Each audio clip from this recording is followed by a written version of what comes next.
Oh, you hit it, right? Welcome to the Church of Mabus radio show. It's Friday night. It's 7:02 p.m. Central. And we got Wham here representing with us tonight. Wham, how's it going up there? It's been just a normal spring. We're supposed to have our first storms tomorrow. I mean, like thunderstorms and stuff. I mean, we had like 8 inches of snow last week, but that's really normal for us. It's like it could be like tomorrow. It's supposed to be. It'll be in the mid 70s, and we'll have thunderstorms, and then it will fall to 32 degrees. Oh, wow. So, I mean, that's the way it is in the spring. That's why if you have arthritis, it kills you. So I've been on painkillers like almost continuously. So, but it'll do that until suddenly in May it'll decide, oh, we're hot now. And then it'll just be hot for us. It's not like Florida hot.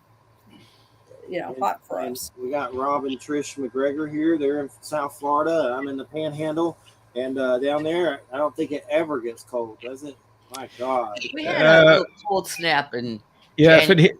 It hits. We get a couple of days where at night it got to the mid 40s. I mean, that's cold for us. And it's a nice change, though. But, people down here after a couple of days, they start saying, well, we want 80 again. Oh, man, I want the 40 again. Yeah. And you guys are going to interview Whitley Strieber next week. How can people tune into that? That's really cool. April 3rd, yeah. Yeah, that'll be on the Mystico Underground podcast. Very nice. And you can tune in. Where's the best way to get to it? What's the best way to get to it? SoundCloud or any major podcast platform. You can find All right. the Mystico Underground. Nice. Mm-hmm. And your book is The Shift. And you guys, you've been writing books for a while. How long has it been? It's been a while. It's been a long time, like centuries. Right. That's in these decades, not centuries yet. We're not that old. Okay. Yeah. The one advantage of being older is that you can get a lot more done because you've had the years to do it. So. How long has it been? When did y'all first start writing? 85. Yeah, 85. we met in 82, Trish? In November of 82. 81, Rob. 81. Okay, sorry. November 81. He doesn't even know when our anniversary is. So we space out. Bald guys space out a lot. Yeah. So it's the sun. Okay. We decided we wanted to get out of the regular army, our jobs. I worked as a newspaper reporter. Trish was, at the time I met her, she was teaching English as a second language to Cuban refugees. This was in the early 80s after the Mario boat lift. And, we found we had some common interests. We were both tuning in, reading these channeled books by Jane Roberts, and we only did it individually, didn't know a single person who read these strange books, and then we found each other. And Em loves those. I like them. I've seen documentaries. I need to get the books. Yeah, I'm a big Seth fan. So. Okay, that's cool. Yeah. And what was your first book? The very first book? Can you remember? You mean nonfiction? Or weird stuff, or significant, spiritual, or y'all did together. I guess the 7 Secrets of Synchronicity, Trish, or did we do anything else? Well, I wrote an astrology book. We wrote a dream book. We wrote a book on meditation. But that was weird stuff. We wrote the Making of Miami Vice. Yeah. Nice, the Making of Miami Vice. Cool, that's cool. So y'all are like Nick Redfern book printing press. That's Nick Redfern's like book done. Yeah, right. I'm like, man, I haven't wrote a book in 10 years. I have books, but it's been forever since I wrote one. I'm trying. Yeah. but yeah. So this newest book's The Shift. What can you tell us about it to give us a springer, a break-in for the audience? Well, we based it on the podcast, which is reports. That's why it's also called Reports from the Mystical Underground. And the shift is basically a shift in it's when your perspective about reality changes.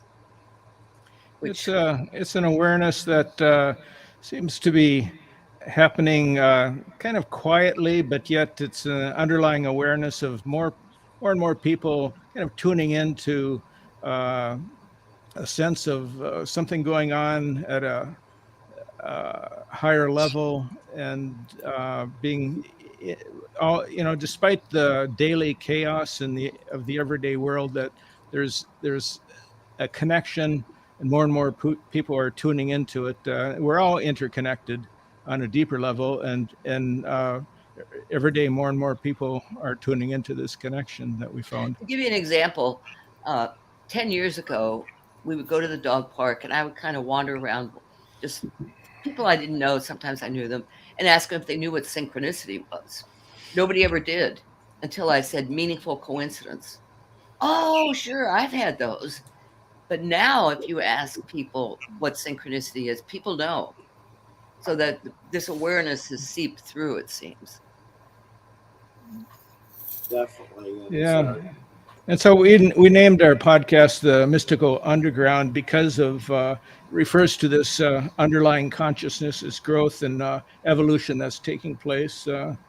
It's where we perceive intuitively through the heart, where we might experience astonishing and meaningful synchronicities, coincidences, it's you might momentarily connect with a lost loved one, and a vision, a voice. It's both personal and it's collective.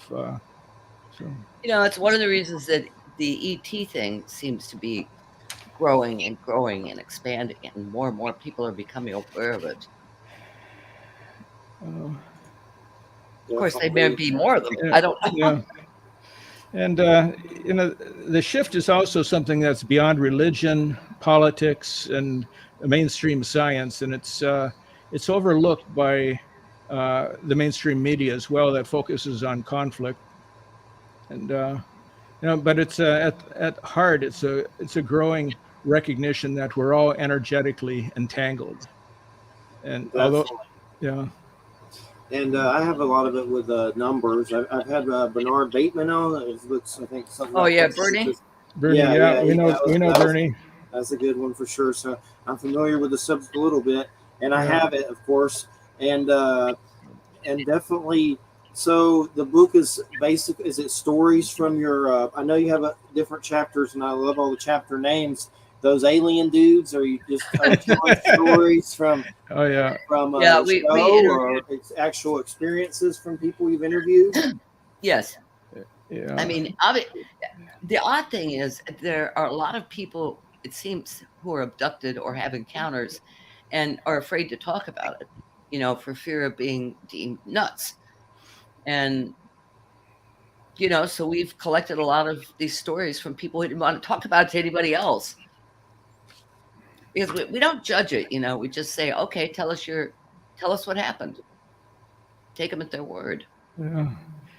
Definitely. We had a great story of a couple who just walked back into time and into a little village, and that doesn't exist anymore. It was destroyed in a huge hurricane. I think it was 1700s. 1780. Yeah, massive hurricane went through the Caribbean. They were on Bermuda. One of that them wasn't alien connected. No, that was just but very strange though. I mean, walking back, they just decided they had just met. He was in the Coast Guard, and she was with her friends, and they were Navy nurses training, and they took a flight to Bermuda for the Thanksgiving weekend, and there was 4 girls and 4 guys on the ship. John and 3 of his buddies got off, and they went to this restaurant, and they saw these 4 young women and introduced themselves, and they all sort of paired off, and John felt very connected with one of them, so he went for a walk on the beach with her. And they came to this wall, and they watched the sunset and talking, and it seemed like they had known each other for forever. And it was unusual situation for both of them, because she felt very comfortable with him. And then she said, well, we should head back. So they saw this path, and let's try going a little bit inland, taking this path back to town. And they come to this hill, and he just has this strange feeling that something is, there's going to be there's a village on the other side of this hill. And she kind of tunes into it too, and she says, yeah, there's a church there, and the church has a clock on the steeple. And he says, yeah, the clock is stopped. So they climb the hill, and there's this little village, and that looks like someplace from the past. Small wood frame houses, and a church and a graveyard. And they walk down into the town, and they see like deserted though, no people. They don't see any people. They see like kerosene lamps in the houses, and they go up to the church door, and he grabs the door, and he said, I felt that door and I shook it, and it was locked. And they walked over by the cemetery next to the church, and he says, you see how this is divided here? On this side, this is where the black people are buried, and over here the white people are buried. He says, I don't know why I know that, but I do. And so they sat down. She had a blanket because she'd been out to the beach with her friends, so they spread out the blanket in front of this little wall in front of the cemetery, and they both sat down. And so John starts feeling very amorous and gives her a hug and a kiss, and suddenly they lay back, and boom, they're both gone. I mean, they just pass out. And it's like they're falling through a tunnel, he said. And they come to, and it's 2 hours have passed. They're still in this village. They look around, and she said, oh, I got to get back to my friends. And it feels kind of awkward. I mean, what happened anyhow? And so off they go back. And she leaves the next day, so he hasn't got much time to, they exchange addresses. This is way before the internet. And this was in the 60s. Yeah, early 60s. And so he's on shore. He gets shore leave again in about 3 days, and he says he's going back to that village, and he wants to write her a poem, send her a poem, a love poem, and he's going to go sit on that wall by the cemetery again. So he goes on his way back there. And he goes up the hill and he looks, and it's a cow pasture and with some cows. There's no village at all. And so he's totally stunned. I mean, he thinks maybe I'm in the wrong place, but no, he realizes he's in the place. So he goes back into the town and goes to the bar and orders a shot, and asks the bartender, was there ever a little village over in that direction by the fort? And the bartender kind of looks at him.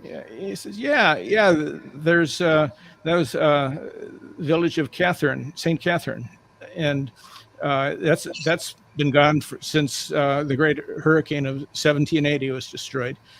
And he said, so he's about to leave, and the bartender says, hey, if you want to learn more about that village, there's an old sea captain here who's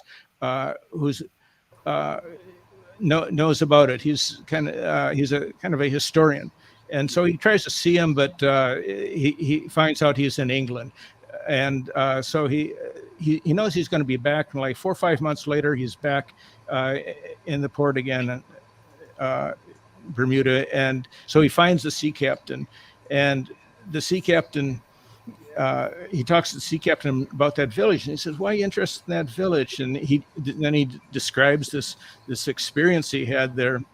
And at first the sea captain seemed very, kind of suspicious of him. And then he pulls out this, opens up this cabinet, and he's got pictures of his great, I don't know how many greats, but grandfather and grandmother. And the grandmother, the great-great-grandmother, looks exactly like that young woman that he had met. And so he has this sense that it was not only stepping back in time, but it was actually a past life experience. And the captain explained that the entire village was destroyed. The great grandmother was pregnant, and the next morning after this great storm, all the villages were killed, including the great grandmother. But she was pregnant, and a midwife came in and was able to remove the baby, and who survived, who is this old captain's great grandfather or mother. And so that's where the story, why he had, the story. So it's it's a. But tell them the rest of it. You talked to Catherine. I mean, you. Okay, yeah. So I mean, no, Barbara. Her name is Barbara. So Barbara, yeah. right. So I'm just hearing this from John. And how do I know he's just not making this up? And so he tried to get back in touch with her, with Barbara, and what happened is they exchanged a couple, 2-3 letters, and she finally wrote, I'm going to get married, and we can't write each other anymore. And so that was it. And he felt almost, heartbroken that he'd never see her again. And then years pass, decades, and the internet comes into existence, and he starts searching, and he finds a connection in Wisconsin where she lived, and found her, actually the wedding notice. And he's able to track her down and get her telephone number. So he calls her and leaves a message and and he says, I don't know if you remember me, but I met you, I think we were both 19 in Bermuda. And like hours go by, and then he gets a call back, and it's Barbara. And she says, yeah, I remember that village we were in. And then when he had changed letters, he never told her the village wasn't there, because he thought she would think he was crazy. So now, after all these years, he tells her there was no village. And she's, she doesn't understand it, but she says, yeah, I definitely do remember that village. And so I told John, okay, I want to talk to her. So I got her email, we exchanged emails, and yeah, she did remember taking that trip and meeting John and taking that walk as he described. She did not remember the stuff about the seeing the church in advance before they got there, but there was a clock on this church, and I was wondering how they would 1780 would they have clocks, and I did some research, and yeah, they did have clocks in 1780s, so that was realistic. But so she remembers some of it and not others, but she definitely remembers the village, sitting by the graveyard and then just passing out as he did. So it's a pretty mysterious story. Definitely. And I was in contact with a couple different documentary film people who do this kind of stuff about. They're always contacting me about the Bermuda Triangle, because I've co-authored two books on the Bermuda Triangle with Bruce Gernon, and I've told them this story, and finally got somebody interested, but John was sick, and then John died before they were able to do any filming. But it was. Barbara was divorced by then and working for what? She had an interesting. Yeah, she was a nurse. Yeah, she was a nurse, then became a lawyer working for doctors in cases where doctors are sued or hospitals are sued, and then she left that and opened her own a nursing home, something like that, where she's still doing running that. That's an interesting story. Definitely fascinating, and with synchronicity, I definitely think there's also an extraterrestrial connection with that, because I know when I first started doing this, I was having some trouble at one point getting interviews, and I said a prayer, and after that prayer, I don't know how long it was after the prayer, I had a UFO sighting of these like red energy. I call them fireflies in the sky. I don't know what they were, but it was like they knew we saw them, and I yelled, and my brother and nephew saw them as well. And somehow I told that story to someone and got on the radio and talked about it. And the next thing you know, I was getting interviews with like Stanton Friedman and Lloyd Pye, who used to live up here, and like Jim Mars. And it was like, did aliens, give me a hookup for interviews? It felt like that. Like that's, well, thanks, aliens. That was, and it felt like that on a lot of different levels. So I think there's some kind of positive guiding force. Not to say every encounter is positive. So surely I doubt they are, but I'm sure there's a lot of, I think there's something positive and with consciousness and synchronicity and stuff plays in it on a lot of different levels. It does. When Trish and I first met, you mind if I tell this story, Trish, about our airport? So which story it is? Yeah, the airport story. Oh, the airport. No, that's a great story. Yeah. So we just met, and yeah. Thought I was weird. Yeah. So I said, Trish, have you ever tried a Ouija board? And she said no. And I said, I haven't either. Why don't we buy one and just see what happens? So we had been talking about Seth, and Jane Roberts has started with a Ouija board, and then kind of tuned in after that, and the Ouija board was no longer necessary for challenging. So what do we get? We get an alien talking to us. And I was a newspaper reporter, kind of skeptical about aliens. And I said, okay, if you're, how about some evidence that you're actually tuning into us through this Ouija board, and you're in a spacecraft somewhere above the Earth? And I said, the answer was, go to the airport tonight. So so Trish, I lived in Hollywood, Florida. Trish lived in Fort Lauderdale. So I went and picked her up, and it was like 1 o'clock at night. This was when Fort Lauderdale Airport was a lot smaller in the early 80s. And we were able to park outside of this fence where the planes were landing, and had a good view of the airport and the runways. And so we sat there for about an hour and a half, and waiting, just talking, waiting. Nothing happened. No aliens. So I thought, so that's Ouija boards for you. So I go drop Trish off. I go home, and I gotta be to the newspaper office at like 8 o'clock the next morning, and I get assigned to do a school board meeting or something, and I have to call in the story at 10 o'clock or 10:30, and then I go to the office, and then I got to do a follow-up and rewrite the story. And as I finally finish the rewrite, the reporter next to me is simultaneously just finishing her story. I look over and said, oh, what were you working on? She said, oh, the Hollywood police saw a UFO over Perry Airport last night. So, what? We're at the wrong airport. I lived in Hollywood, and Hollywood has an airport called Perry Airport. And so we went to Fort Lauderdale Airport. And so the next night we go down to Perry Airport, and see if there was a follow-up.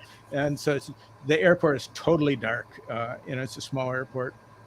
Nothing there again. So we're coming home. We're in separate cars, and I fiddle around with the radio, and I get something strange. It's like an old-time radio drama. And I don't know why that was on. So I started listening to it.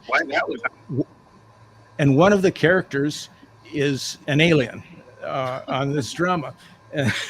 And so, all these synchronicities, but yet, we didn't see any aliens. We didn't see any UFOs, but yet there was all these strange connections, And that day in the Hollywood Sun-Tatler, the article is right on the front page, the bottom of the front page, about the Hollywood police having seen this UFO hovering over Perry Airport. So Nice. that was our catalyst. We write about catalysts that changes people.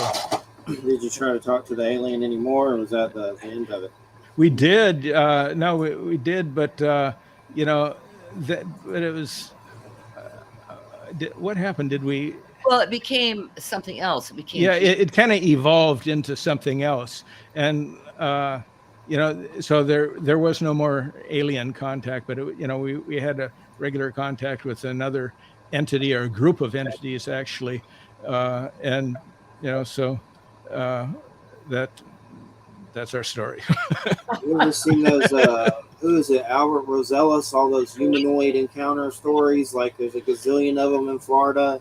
He puts out those encounter books. It's like all these crazy. Oh, right. Yeah, there's Florida's a hotbed for craziness for sure. But we did have it.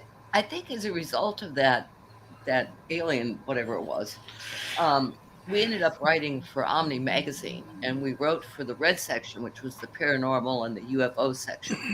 And our editor assigned us to go to a Hollywood UFO conference. What is that noise? The aliens? I don't know what that is. That's not for me. It's like aliens. That's not from my house. I don't know what that is. I have no idea. I heard another, like, someone talk. I don't know if that was. Yeah, I did too while I was talking. Sometimes I think the StreamYard like bleeds over other shows at the same time or something. Yeah. Something weird. But I don't. That sounded like somebody hitting a little weird drum. Yeah. Or something. It did. That's nothing. That's weird. Well, maybe it's confirmation. Yeah, it was anyway. I don't know what the assigned, hell it was, but that we'll go with that. That sounds the best. They assigned us to go to this Hollywood UFO conference where we met Betty Hill and also Bud Hopkins. Hollywood, Florida again. Yeah, Hollywood, Florida. The other Hollywood. Yeah, and Bud had been on a radio show that morning talking about his book Missing Time. And he had gotten a call from a woman in Lake Worth, which was a ways. He says, "Oh, I really want to, go meet this woman, regress her, see what happened." Well, he didn't have a car, so Rob and I ended up driving him to Lake Worth to meet this woman. And we observed the regression. Pick up the story, Rob.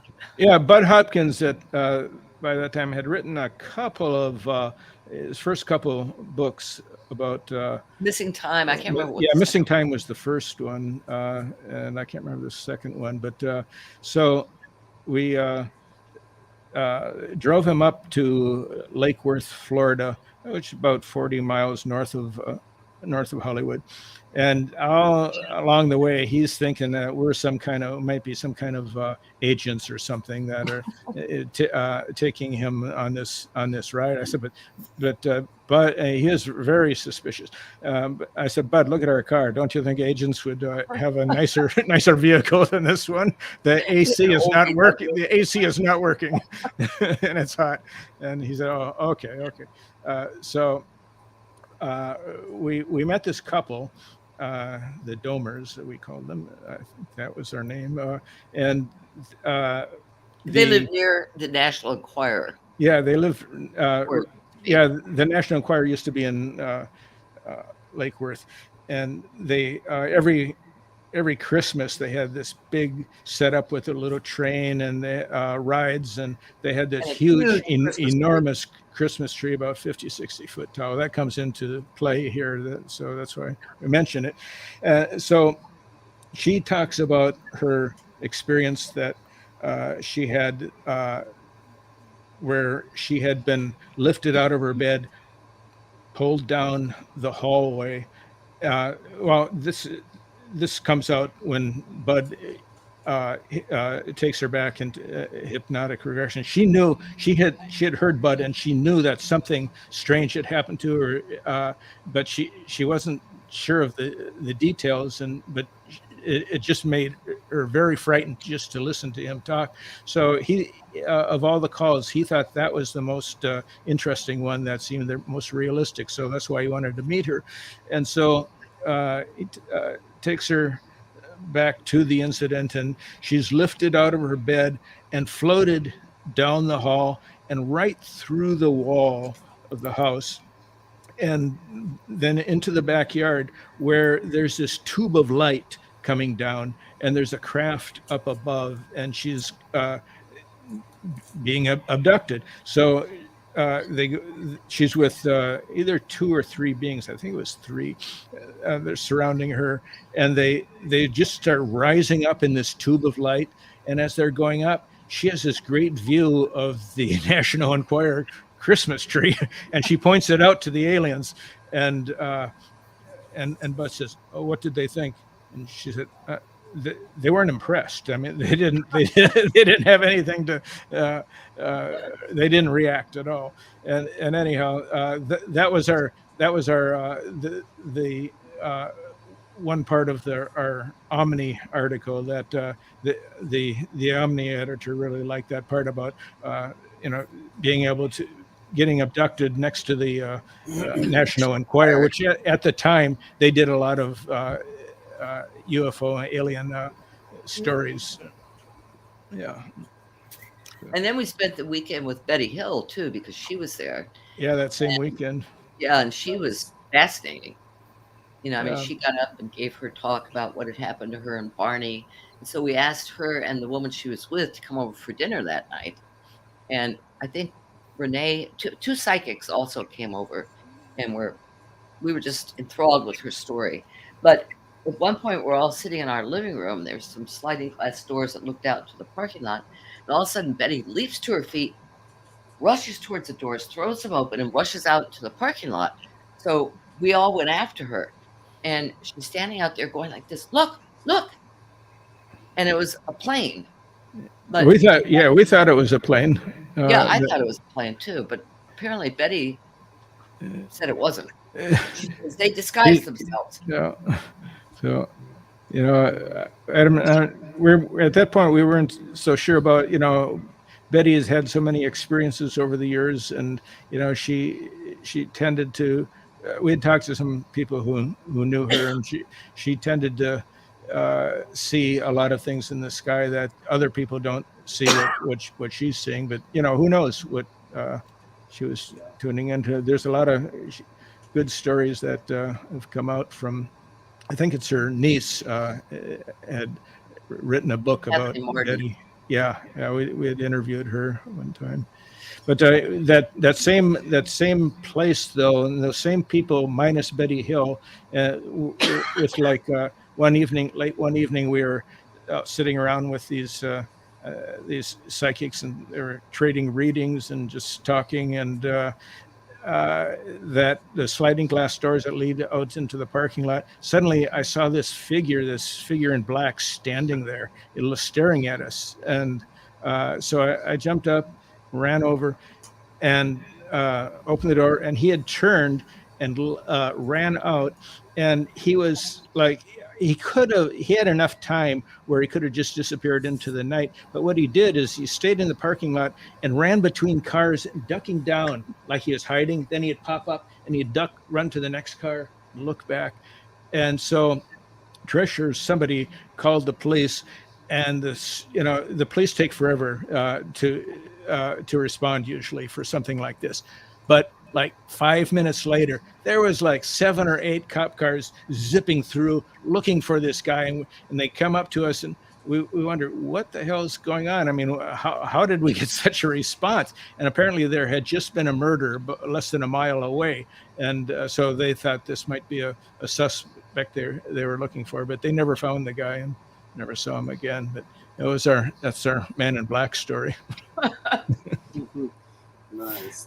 Does Bigfoot ever come up at all on your radio show or in your book, or is that something that ever gets tackled? I have. I don't think we've written about it, but I had a Bigfoot experience. I grew up in Minneapolis, and every year I would go up to the Boundary Waters canoe area, which is like the arrowhead country of northern Minnesota, which is totally no roads. It's the land of 10,000 lakes is the legend of Minnesota, and all these lakes are interconnected with portages. So you can't take any motorized vehicles there. You can't take any canned food there. It's very back to nature, and you have to portage your canoe down these trails to go between lakes, and you have to make reservations to get up there. And it's very restricted, but it's just beautiful. It's incredible. And the Forest Service keeps these campsites set up. So there's when you get to a campsite, there's already chopped wood there. And so I was with a friend, and we had taken like 2 or 3 portages, and it was the sun was starting to set. So we'd got to this lake, and we knew there was just one campsite on this small lake, and we were just hoping there was nobody on there, because we didn't know what we were going to do after that, because it was going to get dark. And we got on the lake, paddled across, got to the campsite, and it's empty. There's nobody there. So we felt very fortunate to be able to get this campsite, and we're camping on our own lake. Nobody else on this lake, or so I thought. So we land, and first thing we do to get out is I follow this trail that goes back to this a box, like this is the toilet. It's a wood box. It's like you sit on a throne on this box. And so I was walking back there, and suddenly I saw somebody, and I just glanced down for a second, thinking, oh, there's somebody else here. And then I look up again, and I see it's not a person. It's a hairy creature. I couldn't tell. Probably about 75 feet away in the woods, and he's got a pointed head, a long, narrow head that came to a point, and it's white. The top part is white, and is almost like he had a white cap on, as if he had like one of those sailor caps pulled down. That's kind of what it looked like. And he took one look at me and just shot through the woods at an incredible pace. I mean, the woods were thick, and so it was not a bear running like that, and it just tore off on 2 feet. And later I came across stories of elderly Bigfoot that have white hair like that on their heads, and so I realized, yeah, that was what I saw. And for an elderly one, he could really move. Yeah, it's definitely fascinating. I have a book with interviews with people about Bigfoot on Amazon. It's always a fascinating subject. Saw that Creature from Black Lake movie. I don't know if you've ever seen that. It's a good one on Amazon. An old Bigfoot movie. I've seen that. Lake. That's a good one. I saw that for the first time with Christina recently, and it's funny but good for sure. But go ahead, Rob. What were you gonna say? That was about it. What was the name of that movie? Creature from Black Lake. Oh, okay, yeah. It's on Amazon. It's an old Bigfoot movie. Yeah. So have you ever heard about these elderly Bigfoot though? I never had until Rob had told me of this.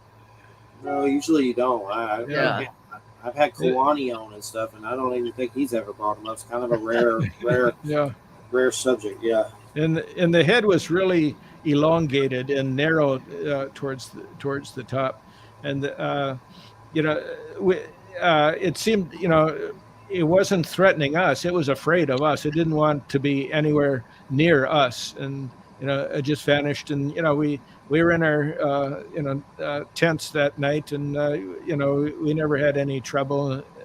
Nothing happened after that. But, the only thing that I didn't like is the guy I was with. He didn't believe me. That always sucks. Laurel. Yeah. Oh. Yeah. One time I had a UFO sighting that was a pyramid craft parked over some power lines, and a ball of light came at it towards me and a friend. And I know Greg saw it at that point, but years later I asked him, I don't remember a damn thing. And I remember it. That could have been if they took me. That's one of them, because that's the only thing I remember from it is that. So there may have been something else going on there. I don't know, but he sure don't remember it. That's always sucks. Yeah, that's frustrating when you experience something with someone and they have no memory of it. Yeah. Wham, anything you'd like to add? And one thing, I don't know if it's Jane Robertson asking Wham, or maybe y'all can add to it. Has she ever brought up any encounters with UFOs or anything like that you know of? Remember, although she does talk about them in one of her books. I think it was The Nature of Physical Reality or something. It's Seth Speaks. She actually talks about UFOs in several of the books. Uh-huh. And she mentions big and Seth. Well, it's Seth that talks about them, you know. Mhm. And Seth does mention Bigfoot a couple times. Yeah. So, and he says something to the effect, with regard to Bigfoot, he says something to the effect that these beings have always been around Mhm. here, and and uh, and with UFOs, he says really interesting things about. Well, and you have to remember, this was back in the 60s and 70s. It's, you know, Right. so Right. Yeah. it was a while ago when this stuff was being channeled, but he says something to the effect of that it's interesting or surprising that people are seeing them in a way, because Mhm. and how and a lot of the sightings are accidental. He seems to imply that they're sort of, whatever it is, whatever the phenomenon is always sort of present, but people aren't paying attention to it, or Uh-huh. they can't see it. They're not Mhm. tuned into it. But you know, he also doesn't regard it as either one of those things as any more special than anything else. Right. That's Yeah. true. You know, it's I kind of wonder. I mean, when I was 16, I was in boarding school, and we were sitting in this woman's room after dark, after lights, and all of a sudden I see this light. She had a side window. I see this light, and I ran over to the window. I'm standing there watching this thing, and it's doing all kinds of crazy maneuvers. And I thought, this is not an airplane. So I kept calling the other girls over, come here, you got to see this. Nobody came. You know, so it's just standing there going, oh, this is a UFO. And, you know, they laughed and said, Trish, it's nothing. It's an airplane. I said, no, it's not. Yeah. And it's funny she tells that story because we had a similar event happen to us. It's probably, I don't know, Couple 3-4 months, years, maybe a couple year ago. months. No, at least a year ago. Yeah. So we had gone to Barnes and Noble in our town here, Wellington, and we're looking in the paranormal section, and I saw a UFO book that I'd never seen before, and I decided to buy it.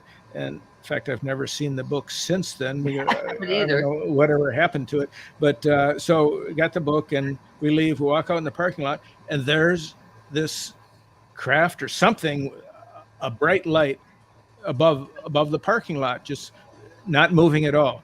And I don't know. It wasn't very high either. No, it's only like 500 feet, maybe, or maybe but less. just it was almost like an orb, but it was bright, and we stood there looking at it quite a while, and there's people walking by, but no, we noticed nobody looked up, nobody said anything, nobody looked up. I mean, if I see somebody looking up, I probably tend to look up myself to see what they're looking at, but nobody did. And so finally, it probably at least 5 minutes, maybe 10 minutes that we stood there. Trish says, okay, I want to go to Walgreens now.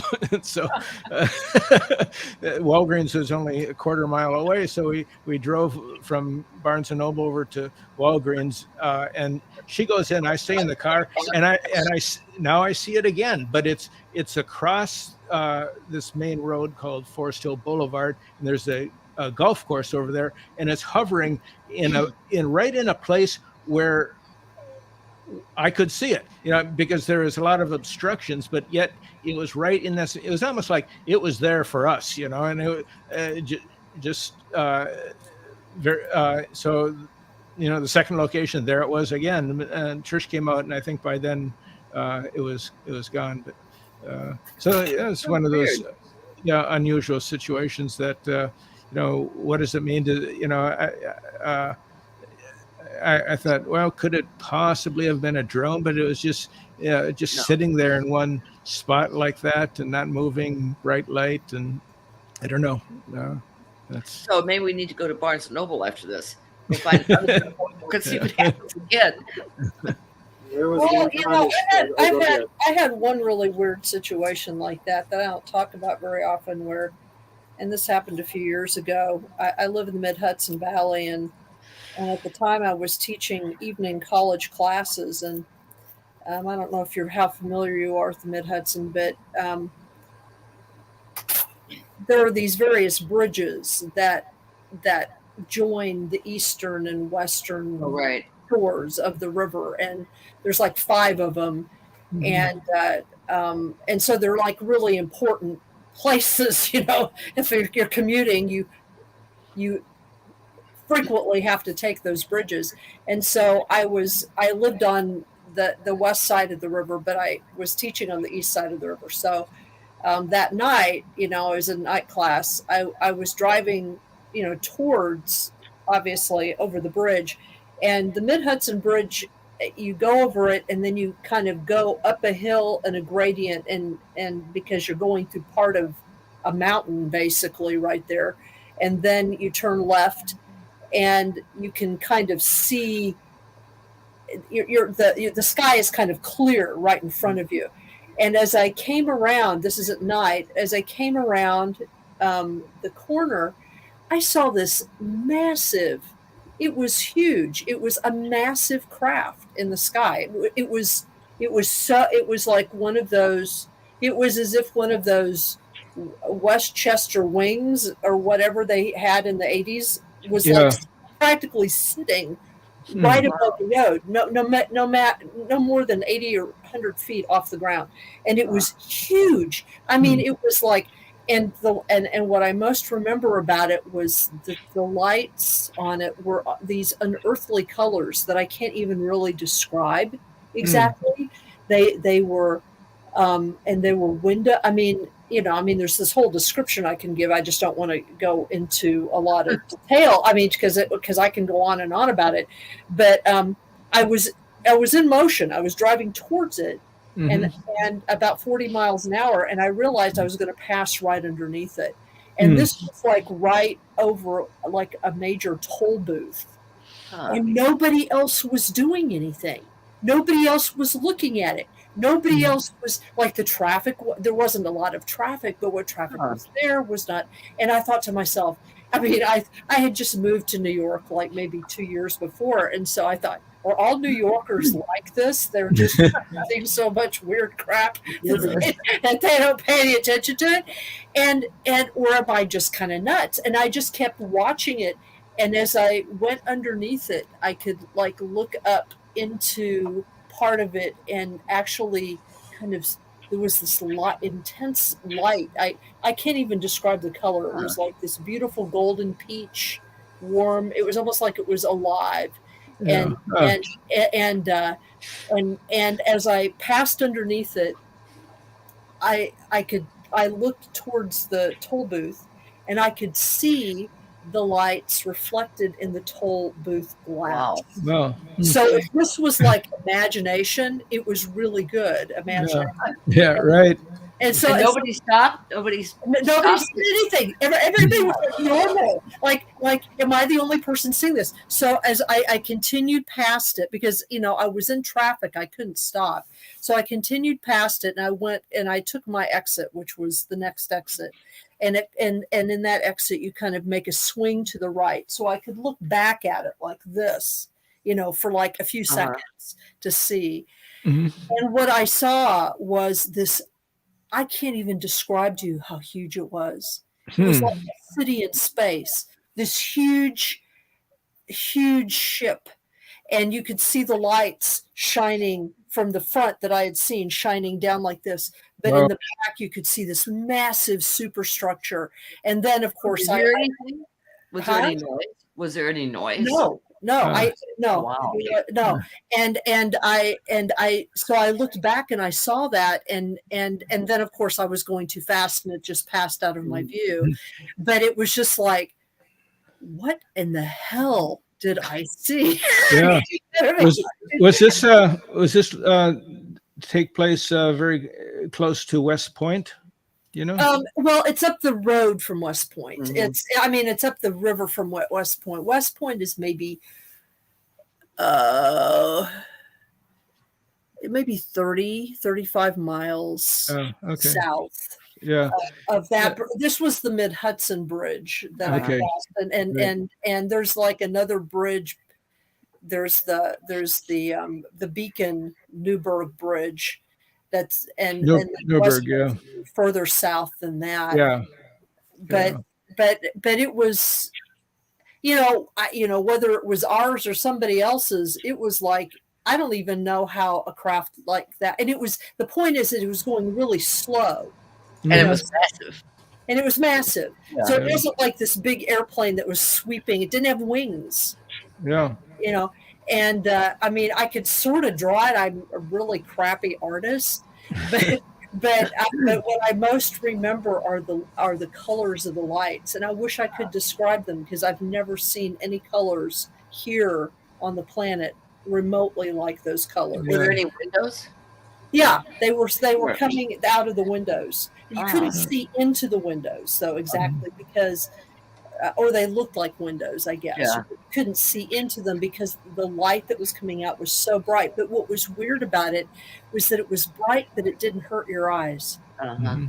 It was just very, retrospectively, it's actually kind of creepy, but it was at the time, it was magnificent. And I felt just really weird about talking about it until I heard Linda Moulton Howe in one of her Earth Files shows tell the story of how she saw something that was very similar in broad daylight in a city, and nobody else seemed to be seeing it.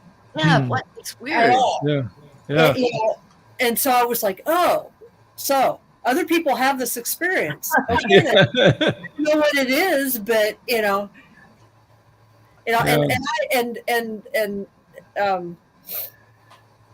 Jeffrey knows me well enough to know that he sees more stuff than I do. I don't really see a lot of things. That's not really what I do. But I have other perceptions where I pick stuff up, but I don't really see stuff. And he's seen a lot more UFOs than I have, for example. Yeah. But this is like what? So if I do see something, it's really marked. Yeah. We had another sighting that's kind of a synchronicity, because it happened in the town of Jupiter, Florida. We were meeting friends for lunch, or for dinner rather, and coming home afterwards, we're going through Jupiter and into a rural area outside of Jupiter, and we saw these red lights, and I first thought it was like maybe a radio tower, with red lights on it, and then Trish pointed out and said, "What is that?" And then we saw an opening, it pulled over, and so there's this series of red lights in this formation, and there's somebody already there watching them. A guy on a Harley had pulled up, and he's talking to his wife or girlfriend on his cell phone, and he's almost crying. He says, "We're not alone. We're not alone." I'm talking to him about our experience at Jupiter with the red lights. Yeah. And I don't know, I still have the skeptical part in me that I thought, well, maybe these are party lanterns. No. She doesn't think they were. But, what party lanterns are? They're these, it can be like 3 feet, and there's a candle in there, but they only last for about 15 minutes, but they can go up, 3,000-4,000 feet. Rob, we were there longer than 15 minutes. Yeah. We were there quite a while. We were there for probably 30 minutes. Yeah. But the guy later, that guy and I communicated, and I said, "What do you think that was?" And he goes, "I was going to ask you the same thing. I think it was a UFO. What do you think?" I said, "Yeah, UFO, definitely." But they were more like orbs, but red, and they were separated. And they were big. It wasn't part of one big craft or anything, because they're moving around independently. And the fact that it was in Jupiter. The best planet. I had some encounters in Georgia. I lived on Bermuda Street, and they were pretty weird. And I saw some weird stuff there, and it's kind of funny. But I've heard some rumors of Florida. I don't know if y'all have ever heard anything about this, but I've hung out with Stacy Brown, who's on Finding Bigfoot, a lot about Bigfoot, and then I had Mark Muncy on not too long ago. And I know he does a lot of Florida paranormal stories and stuff. Him and I guess it's his wife. But rumor is that there's and they admit that this is true, that there's some skinwalker ranch type places up here in the Panhandle and in Florida. Huh. And they deal with the people and they won't let them talk about it publicly. And I've heard it from like 3 or 4 different people, and they won't tell me a dang thing about where it is. But I've been skirting the rumors from people. Well, you've got all those military bases up there, and there's an attraction there. The UFOs tend to appear around bases. I'd like to know where they are, but I don't know if I should ever go to one. Kind of situation. I got enough problems. Yeah. Mess with no skinwalker or something. I don't need that. Well, let us know. We'll go with you. Yeah, definitely. That's what I say. If you hear anything, let me know. But I'm trying. But they're tight-lipped. Yeah. But they say it on the radio, but they don't say where is the problem. Well, did somebody tell you that it was in the Panhandle? Yeah. Interesting. Stacy Brown and his dad's passed now. They got some video thermal of a Bigfoot running through like a field in the woods, and it was on some Spike TV Bigfoot thing, and they won $35,000 for it. But they caught one on thermal video up here. That's weird. It looks like a weird caveman thing running through the woods, and people studied it, and they couldn't, say they thought it was real, and but he's on that Finding Bigfoot, which shows good sometimes, a lot of times it's stupid. But as far as one of my weirdest UFO sightings, and it kind of reminds me of the ones y'all were telling, but not exactly. I was walking through a neighborhood, and a big, weird, orange, rusty ball floated over the street with no chains. Nothing was carrying it, no helicopter. It was just like a free-floating metal weird ball, like it was rusty, like it'd been in water and rusted. But I looked around, and that's one of those ones where I was like, did they get me then? And mine might be. That was weird. No one else saw it either. No one else was out there. It just passed over the street. It appeared metallic, not an orb. It's kind of like you would imagine something that's been in the ocean a while, or water, rusty red, color, like it was rusty. Yeah. Have you ever had Preston Dennett on your show? I've interviewed him in written form, but I've never had him on the show. Someone brought him up recently. We've had him several times. He's and he has in his book Symmetry, where he talks about Dolly Saffron's experiences. She talks about it. Well, it's her story. Yeah, it's her story, but he writes about it. But she is a lifelong abductee, and some of the stuff she says is kind of scary. Yeah, I mean, she's it's pretty far out there stuff, because she's actually flying the crafts herself. That they've shown her how to do it, and I wasn't even thinking of that. I was thinking of the fact that they've left the galaxy because they don't want to be around when Earth goes through its major changes, which don't sound very pleasant. Yeah, well, it definitely seems like it's on the crux of that, or happening anyway right now. All the craziness from the Trump crap to Ukraine, it's just everything is sucks. The everyday world is chaos. But we just had a major astrological transit. The planet Pluto went into Aquarius the first time in 248 years. Yeah. And that happened. And you know what? The day it happened, half of my friends' lives blew up. Just boom, just like that. And I was just like, we chose to live here during this time. So it's going to be there until June 11th. So I keep telling people, pay attention to everything that happens to you between March 23rd and June 11th, because then Pluto retrogrades back into Capricorn, but then it comes back in late January 2024 to 2044. So what we're in now is like a preview of the 20 years. Yep. Fortunately, I will hopefully be dead in 20 years. By 2044. Yeah, hopefully. I don't want to live. Yeah, it's definitely just ugh. I know I've wondered things that felt so weird. I know they just said like cosmic energies can make you feel crazy, but I've also wondered if like other foreign enemies are shooting things at us, which sounds loony. But I've had Robert Duncan on, who is a former CIA that made some kind of technology and they stole it from them to like target individuals and crazy stuff like that. But I know they caught that satellite shooting some lasers from China at Hawaii. I don't know exactly what that was, but that was creepy. That was on all the news stations and stuff. It's like, are they shooting things at us, trying to make us go crazy? Like the Will Smith Chris Rock slap? Is that a satellite beam? What about You know, crap's gonna. If people are shooting crap at us, you can know that we're shooting crap at other people. So there's a lot of mutual crap being shot. You know, I'm not worried about that. I think there's something to it. I don't try to get too kooky with it for sure. Go off the deep end, but yeah, you got to keep your sense of humor. For sure, you got that right. No doubt about it. Okay. And, well, guys, we did an hour. It's been a great show. We'll definitely get back on sometime. I've definitely always great interviews. And a lot of times, like I said, my schedulers, I'll hand my schedule to Llewellyn or Intertraditions, and they've been doing it for a while, and I got to like grab it back to them to get other people that I know on. Right. Well, we need to have you on our podcast, Llewellyn, which is a good place to let do it. Yes, you need to interview this guy. We need to have you on our podcast. Yeah, that'd be good. Yeah.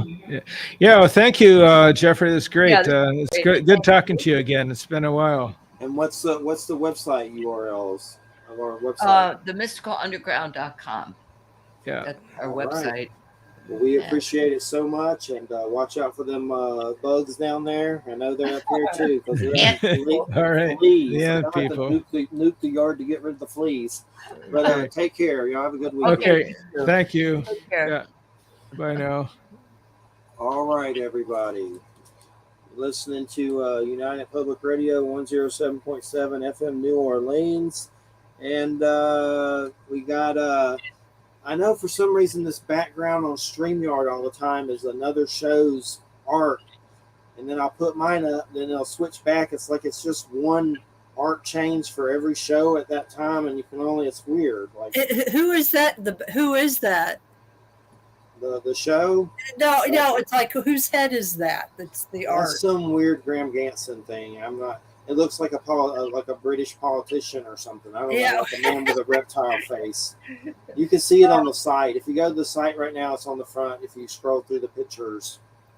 So have you figured out the website stuff? No, it's been so crazy. Let me tell the story that happened pretty much. And right now, what happened is. The site hadn't been updated in like 5 years, like from PHP and WordPress and all that crap. And Bobby Dizzle went there just to look at the newsletter. So he gets there and he goes, well, let's do WordPress update. I'm like, oh, okay. He does that. Something weird happens to the site. And it's just a minor thing at first. And then we see this message on WordPress that says, if you don't update PHP, we're going to stop supporting blah, blah, blah. So I go, oh, crap, let me do the PHP update. So I do that, destroys the site, eats the front end off, and I don't know what the hell happened. And he reverted the updates back. So now we have a site, but the front page is weird. It's not like there used to be a slider where when I put the guest up, it would put it in the slider and then send it out to the newsletter. Now it's just picture sliding. And for some reason, I can't even post because it's in some Elementor whatever thing for WordPress. And the front end visually looks okay, but it's still a wreck. I got him looking at it, and then another guy I know, Gregory Miller, used to be on the network, supposed to look at it. At this point, I'm like, God, I'm just going to delete it and redirect it to Joe's archive or something. I'm trying to save it, but it's annoying. Like a pain in the ass. But those updates and all kinds of just the updates cause the problems. And it says some stuff about what it is, but you got to really have somebody in there that knows what they're doing. And it ain't me, that's for sure. But there's people looking at it that are nice enough too. They're not asking for any money right now, so that's good. And I just paid the URL thing. There's always some new stupid fee coming up from GoDaddy every time it farts. But if you look at Church of Mabus Radio on Facebook, the group, you can find info to donate to help with the GoDaddy funds. If anybody wants to check that out, the email for PayPal is mafha@yahoo.com. mafha@yahoo.com if you want to send anything. And it goes towards trying to save it. And luckily, the people aren't asking for money, but I don't know if they're going to be able to fix it. So we'll see. I'm going to see. I gave the info to this other guy, and he hasn't done anything yet. So 2 people haven't been accessed besides me. So right now, and Bobby's like, let's just delete it, and I'll put something simple like my site up. And I'm like, well, that maybe. Let's see what happens with this other thing. So it just sucks mostly, but. Well, I mean, one of the things that I would suggest, because I don't know, it depends on how much money you can put together, but or what Bobby might be willing to do. But I redid my website at Wix, Wix.com, and it's amazingly easy to deal with. I mean, it's really. In order to migrate my stuff, I did hire some people that are connected to them to do that for me. But you might be, Bobby might be able to do that himself or somebody, so that you don't have to hire anybody to do it. But the Wix sites are really simple; they're very interactive, and you don't have to worry. I mean, I when I first did it, I even had to get customer support a couple times because I was having trouble with the company, the provider that I'd had before. They didn't want to relinquish the rights to the site that I had with them. They didn't want to they made the transfer difficult. I actually used their customer support, and they got it done. So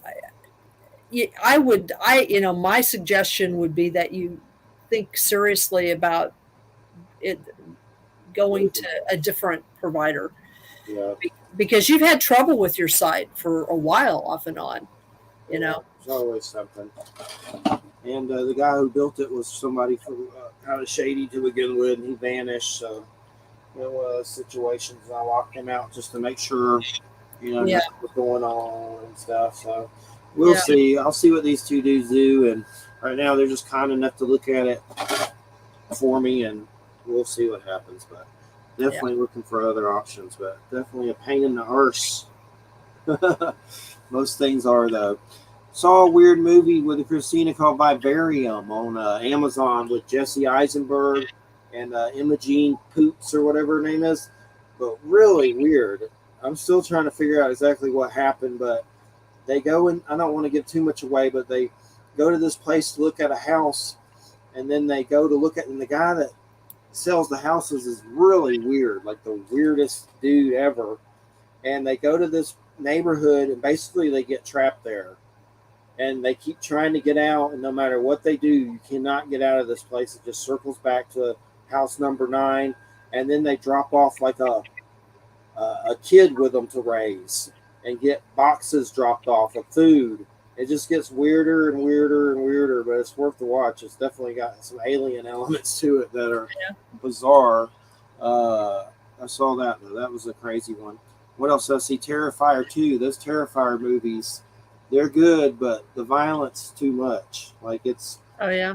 The Terrifier clown is like the new Jason or Freddy or whatever, Michael Myers. This is creepy clown. But a friend of mine plays him, and he's on my Facebook, David Howard Thornton. And sometimes he'll come on my page and cuss out Trump or something. And but anyway, it's about this clown, and the clown seems very demonic, and he just comes out and kills people. And really creepy. He doesn't talk or anything. It's like a mime. But and the movies, they're really did well, but the violent scenes in them are like too much. But I watch them once because I like the clown. But I like my horror a little subtle.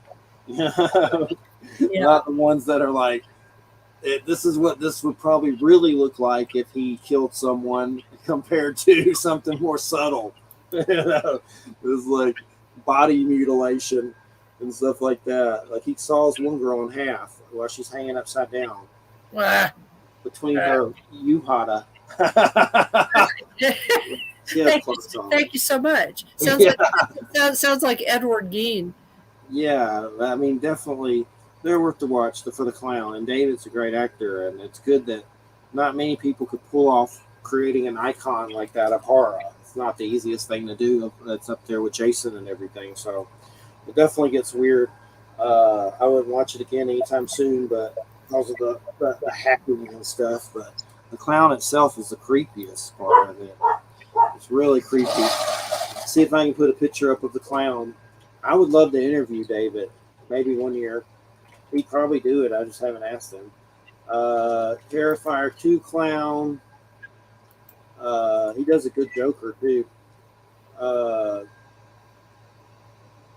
Wait, there's a good one. See if I can put it up. Wait. Let's see. Desktop. Old Strieber. I'd have to. That book sounds pretty good. I have some trouble with Strieber, but I still want to read it because it's like the letters from people. After I have one of those books already, I know. That's let's see, slides.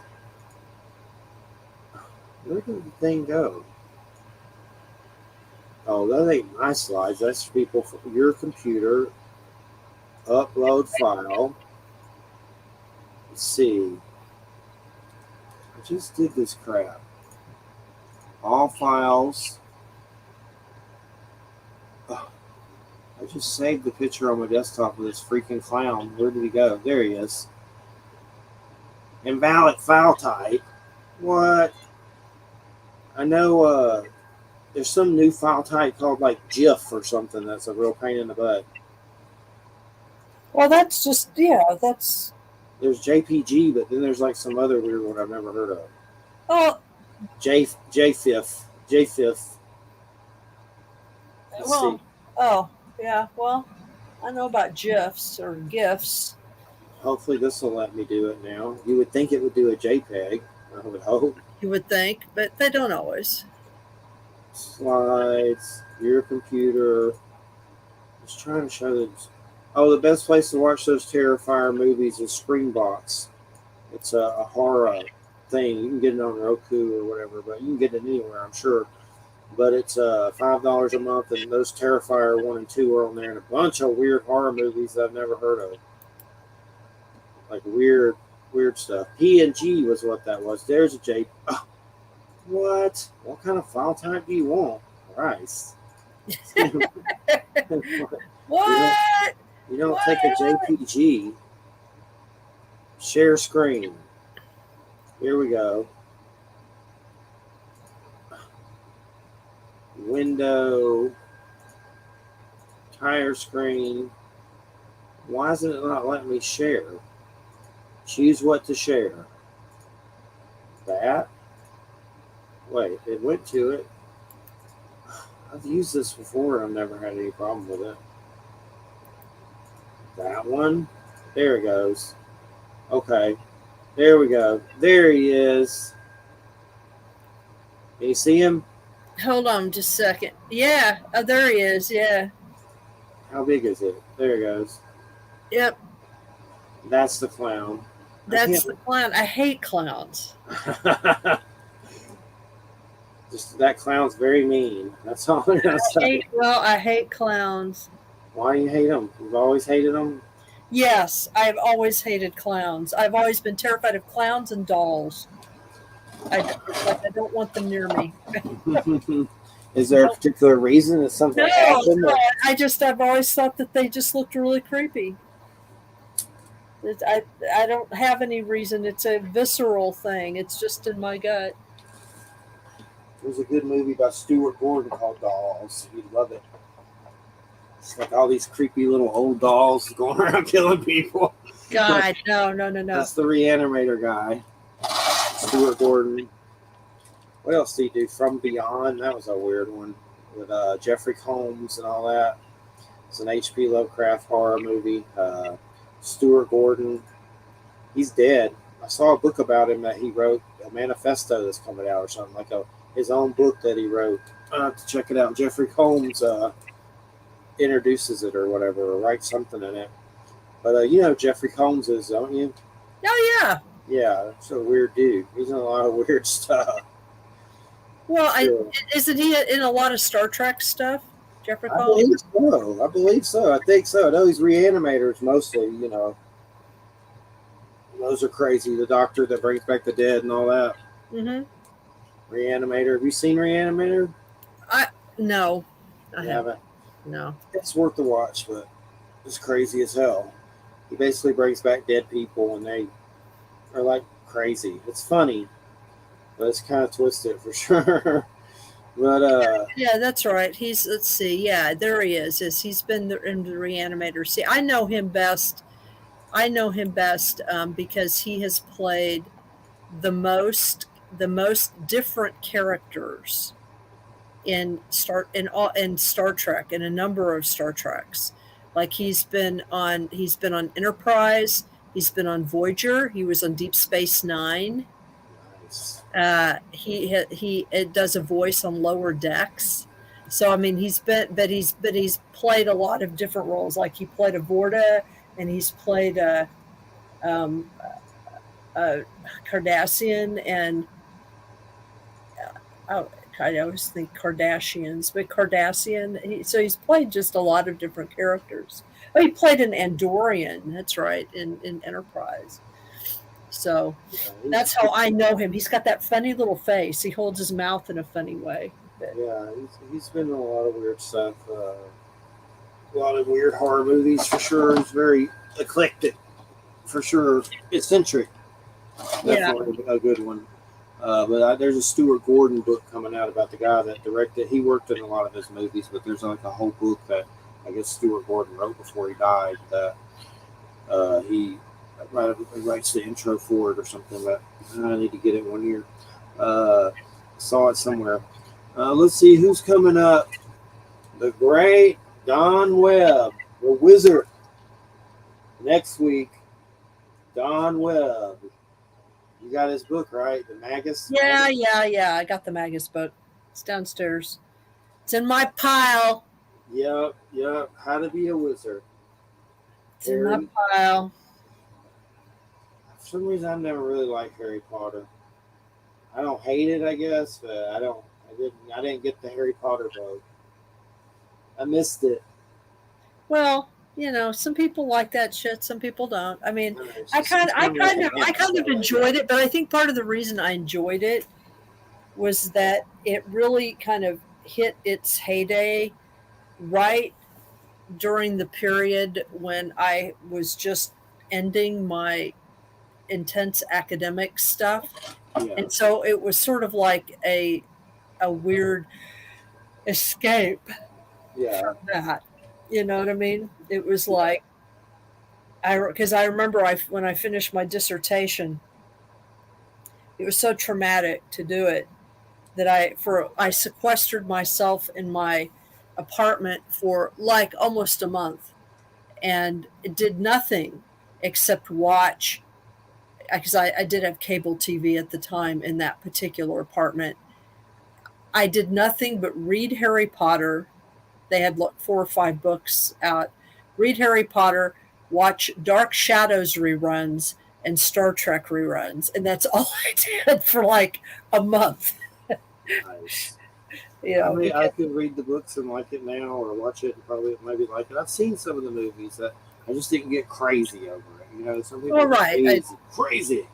Yeah, well, I don't get crazy over stuff. There's a game that came out that's actually supposed to be pretty good of Harry Potter, a video game. It's actually doing well, but the worst thing is the crazy stuff with that lady and the craziness with that. Like people trying to boycott the game because of her and all that stuff and all that craziness because she says stuff about whatever. Oh, the transgender stuff? Yeah. J.K. It makes Rowling. it kind of weird. Makes it weirder. Well, I mean, don't get me started on all of that. She seems like an Ann Coulter or something. No, she's not an Ann Coulter. It's more complicated than that. I mean, if people kind of want a good sort of analysis, a thoughtful analysis about what's going on with J.K. Rowling, I always say there's a transgender woman who does a YouTube channel called ContraPoints, and one of her videos is on J.K. Rowling, and she's a transgender woman, and she has probably one of the more she provides the history of what happened, and she has one of the more thoughtful sort of analyses of what's probably going on with J.K. Rowling. And it's not that she agrees with what Rowling is saying, or anything like that, but it's more like, let's try to figure out where J.K. Rowling is coming from. You know, what of her past history or her past life is feeding into this. And let's just talk about how complicated these topics are for some people, instead of everybody just calling everybody names. Yeah. I just there were a lot of people in the transgender community who did not like this Natalie Wynn, who does this. That's her, Natalie Wynn, who did not like that she did an analysis like that, because they just wanted her to get on the bandwagon and just trash the entire Harry Potter franchise. But the problem with that is that the Harry Potter franchise had a lot of meaning for people for a long time, and so you can't. It's it's too complicated. It's more complicated than that. It's. I see a lot of the right wing outlets going crazy now because that transgender school shooting thing, and now they're like, oh, I saw some crap from who was it? How something, some right wing nut that's been to jail and stuff. How something. But it was like euthanized transgender people. I was like, my God, these people are crazy. Now they're going to be like trying to say they're all school shooters. My sister is taking testosterone to be a dude. Oh, really? And, yes. And oh, wow. I just try not to sit. How old is she? She's 29 or something. Wow, that's kind of old to transition, but maybe I lose track of her age. But she lives in Canada, and she moved away a long time ago. I haven't seen her in a long time. We talk online and stuff. And I just try to, she'll joke about it. I just try to be careful that I don't say anything dumb. Like, she gets in fights with my mom about pronouns stuff. I don't know anything about that stuff. I'm an idiot, so I just try to avoid the topic completely. And I still talk to her, him. It's confusing, Right. I mean, if you knew somebody, and if you know them while they're transitioning, the pronoun part is the hardest part. It's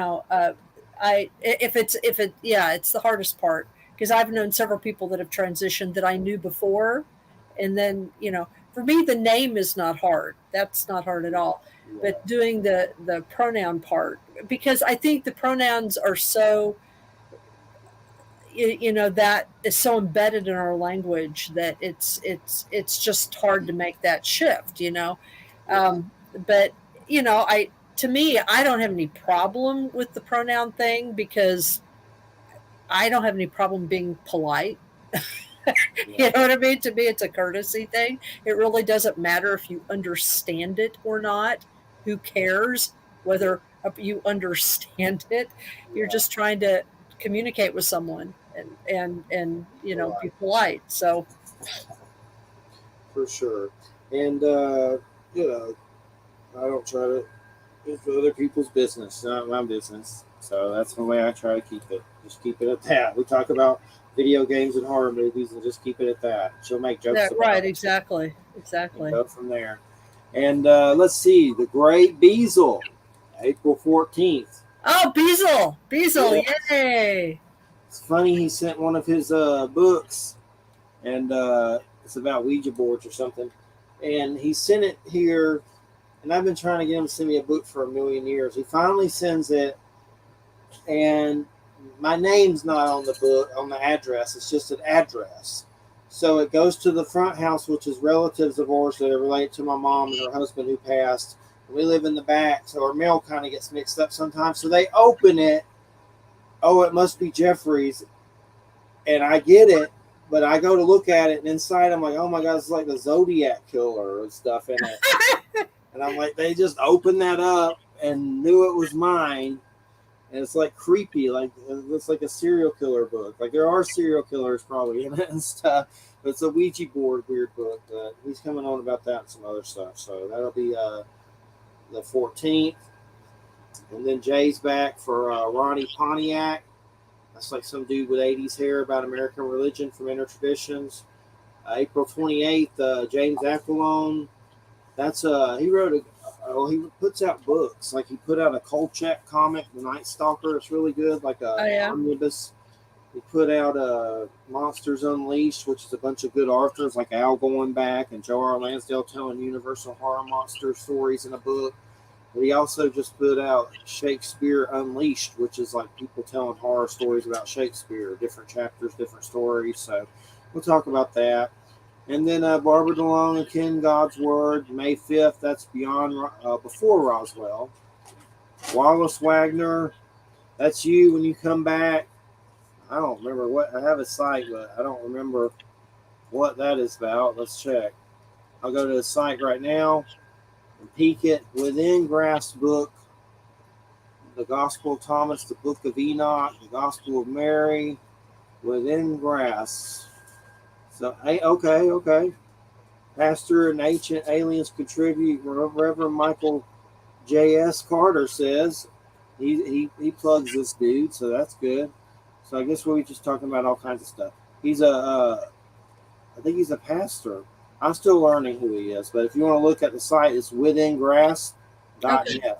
Withingrass.net. It's a pretty interesting site. There's some weird books there for sure. But Mark Eddy, who used to co-host with me, he sat in a few times a long time ago.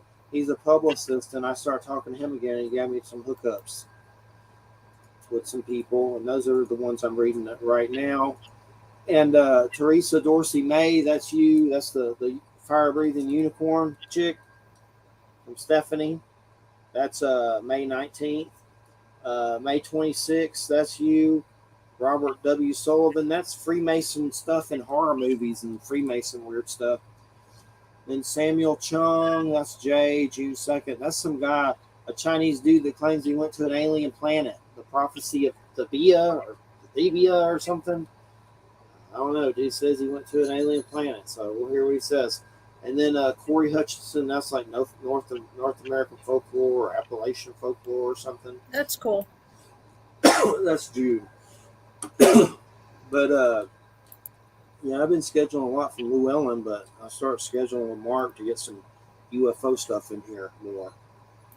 And Llewellyn's mostly metaphysical, a lot of witchcraft. We've been doing a lot of that, so I'm sure they got some other interesting stuff we'll get in by the time we get to fall and Halloween and everything. What? Who's this dude saying, I guess us Brits aren't welcome? F you. Virgil Kane. Hey, from Manchester. I'm just seeing your message, dude. You need some more fiber in your diet. You're welcome here. I just can't, I don't know what you want me to do. Didn't Ted Bundy dressed up as a clown? No, that's I know this. It's John Wayne Gacy. Yeah. John Wayne Gacy. We love Britain people. We love British people. I watch Peaky Blinders, bro. Come on. You're giving me no smack. What is this? Is this in the chat? Yeah, in the comments. What was he? Why was he? Hey, hey, from Manchester, England. Didn't Ted Bundy dress up as a clown? And I guess because I didn't answer that in 3 minutes, all British people aren't welcome, and then F you. Well, you need more fiber in your diet, bro. We like British people. Oh, yeah. Graham Phillips, King Arthur Show, Nick Redfern. I've interviewed Nick Pope. There's others. I'd have to think about it, but there's others for sure. So that's right.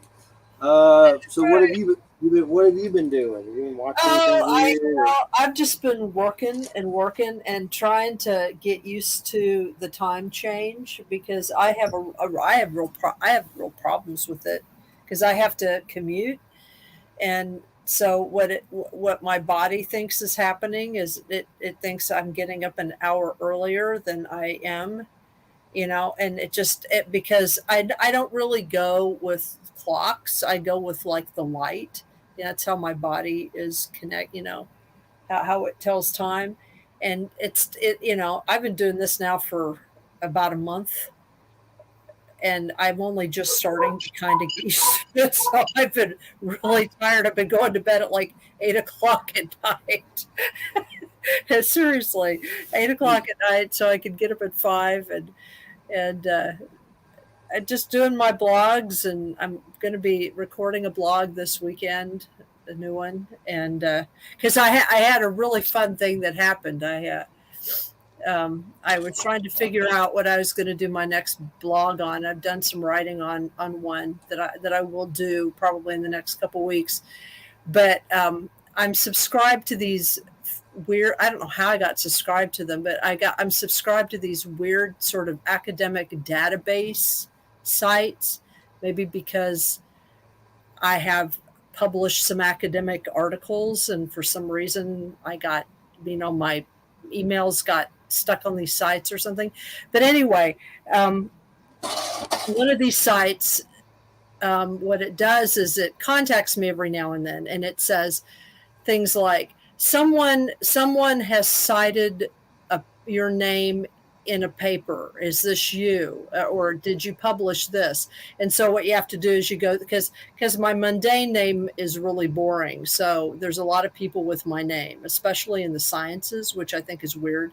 So I constantly have to go and say, no, I do not publish in engineering. No, I do not publish in mathematics, But anyway, what they do is they provide copies to people who want to download them, and there are different tiers of service. So you can get so many free articles in a month, or you can subscribe and get everything free or something. But anyway, they had archived from somewhere. I don't, probably from Boston College, which is where I did this, but they had archived the very first academic paper that I ever gave at a presentation and then subsequently published, which was way back in like 1999. So it's like almost 25 years ago, or however long, whatever it is. Yeah. And what's really, and the name of this paper is "The Plate in My Head is a Government Plot: Visions of the Eschaton in UFO Conspiracy Theory," and that's the title of the paper. And apparently this paper has been viewed and downloaded over 500 times. And so it's like more people have read this than have read anything else that I've ever done, right? And it's like one of their most popular papers on these topics on their site. So I said, well, I'd like a copy of my own paper because I don't have a copy of it. And so, because it was like on a hard drive that died, years ago. So I didn't have a copy of it. And so I got a copy of it. And I read it and I thought, I didn't. And what was weird is that I remember giving the presentation, but I don't remember actually writing the paper, because the presentation was like an outline of the paper. It wasn't a completed paper. But apparently I had written a completed paper for the journal. And I don't remember doing that, because I probably got drunk and did it. I don't know. But anyway, that's how I used to write my graduate papers, is that I would wait to the last minute and then do like an 18-hour blat, and write them in a very short period of time. But so I have it, and I read it and I thought, this has actually got some interesting stuff in it. I mean, it's a little out of date, but it's got some interesting stuff in it. So I'm actually going to do a blog on it, like reading it, and then adding stuff to it. annotating it, things that have happened since then. It's sort of a blast from the past because this is 1999, so it was before 9/11. It was in 1999. Y2K was the thing. That there was this fear that when all the computers would update to the year 2000, that they would think that it was actually the year 1900, and it would freak them out. Yeah. That like whole computer infrastructures would collapse. It's before social media. And most people that had the internet were still on AOL. So it's like a very, very different sort of time period, but yet it's talking about conspiracy theories and then applying that to certain types of UFO narratives. But there's stuff in it that's so current, like what's going on right now, in terms of of why people glom onto conspiracy theories, why those conspiracy theories become dogma, and people use different versions of them to bash each other with. I mean, this because you've experienced this on your site all the time, and it's almost like if you work in the paranormal, you basically are just sort of like working in the midst of contending conspiracy theories constantly, And so I thought it's actually got some interesting stuff in it, and it's kind of a reminder of what the world was like before everything changed in 9/11, because everything did change in 9/11. It's so I thought I would just use that as the basis for my next blog. So that's kind of what I've been doing, it's and it features an interview. I mean, the reason why it has the title like that, the plate in my head is a government plot, is because it's literally a quotation from the guy that whose story sort of forms the background for this. Because in the 1990s, when I was doing research for my master's degree, what I was doing for several years was just sort of doing the circuit of UFO conferences in the 1990s. So like I would go to that Ozark UFO conference that you're familiar with. I went to that several times. I met John Mack there once. He and I had a great conversation until he was basically attacked by a groupie who threw herself around his neck and into his lap and begged him in a very sensuous way to regress her. He was mortified, and it was also at one of those conferences that I first saw I think her name is Kathy, but she is the principal abductee that is featured in the Bud Hopkins book Intruders, which I think is what Rob was trying to remember tonight. Was he remembered Missing Time, but he didn't remember Intruders, and I didn't pipe up soon enough to tell him. But I actually saw her at it was at an Ozark UFO, one of those conferences, where she actually disassociated herself publicly from Bud Hopkins for what she had experienced as abusive techniques, which is interesting considering what's happened with David Jacobs subsequently. And then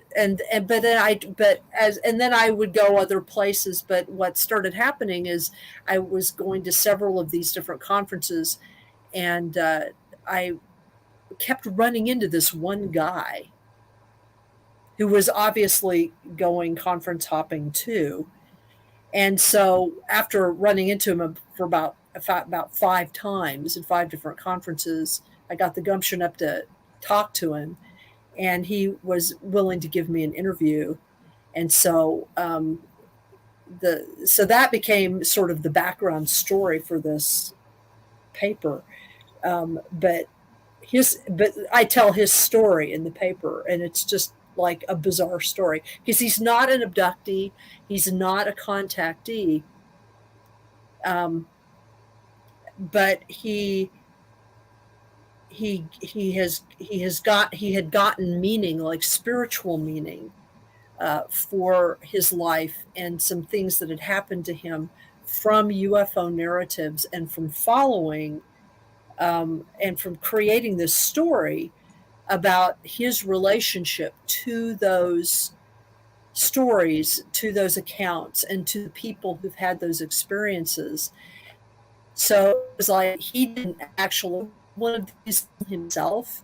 He just he was just he was just following these people because they gave him information about himself and his situation that made his life meaningful. It's just really interesting, and to me, it's like it's not anymore about whether I see stuff or not, because I might or might not.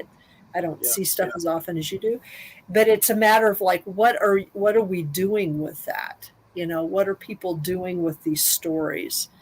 And he was trying to use it to make his life more meaningful, because of stuff that had happened to him. But other people obviously use these stories to like be weird and hateful to other people. So it's just interesting. But that's kind of what I'm doing right now, what I have been doing. And then after that, I'm writing up another blog by detailing some of detailing a study that D. Scott Rogo did about I guess he called it music of the spheres, or nod. He used the Sanskrit term nod to describe it, but it's the phenomenon where people hear music, specifically music or voices that are not connected to anything. You know what I mean? Like, and what his examination of those experiences and what that experience might be. Spiritual music, I guess. A music like when you're in an out of body state, or if in people who have been in haunting situations, like that Phantom Village. Yeah, that was weird. Yeah, well, Paul Eno has stories like that, where and I had a strange experience that was kind of like that. It didn't last as long, but it was I've only had that experience once, but it was very uncanny when I had it, and I have to admit it changed my life at that point. And I do think I kind of agree. I think it was kind of a past life thing. I think it was connected to past life stuff. Definitely. But There's some of those kind of stories in Streeter books about people stepping into other dimensions or whatever, maybe communion books or something. That's what it reminded me of. Some of those stories where they step into another realm or briefly and then come back or stuff like that. Definitely. I've had my last experience mostly were all that weird haunted house stuff, but lately I've seen a few things but I don't know what they are, like a weird star traveling in space. It looks like a star just moving. It could be anything, but a lot of my experiences calm down. I think that I don't know if they like me anymore or what or something, but they've slowed down. They've slowed down. I just have my Goldie oldies that I tell now. But we have some weird stuff at the haunted house situation where some psychics or something said it was an interstellar demon or something. But interstellar demon. Yeah, crazy stuff like that. But I'd like to see some more stuff. There's just so much other crap up there. You don't know what you're seeing if you even do see something. Well, I know. That's the whole thing. It's like that's part of the reason why, in some of the blogs that I've been doing, I've been going back to older stuff. I've been going back to, Scott Rogo and the Utah, the Utah UFO display back in the 60s and 70s before we had all that crap up in the air, you know what I mean? And before like photography was so sophisticated that you could automatically just fake things.